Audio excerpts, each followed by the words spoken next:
съвременната сигурност вече не може да разчита само на човешко присъствие.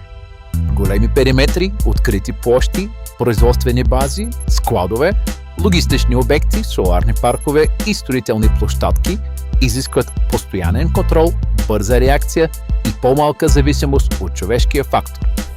Телепол представя TEDI – интелигентна роботизирана охранителна система, която вижда, анализира, докладва и задейства реакция при рисково събитие. TEDI използва визуална, термална, инфрачервена детекция и сензорен анализ, за да следи охраняваните зони в реално време. При движение в рискова зона, опит за проникване или събитие извън нормалния режим, системата подава информация към Телепол, където сигналът се обработва по предварително зададена процедура. TEDI работи 24/7, не се изморява, не се разсейва и може да замести, надгради или оптимизира физическата охрана при подходящи обекти. Телепол. Днес ние правим това, което другите ще правят утре.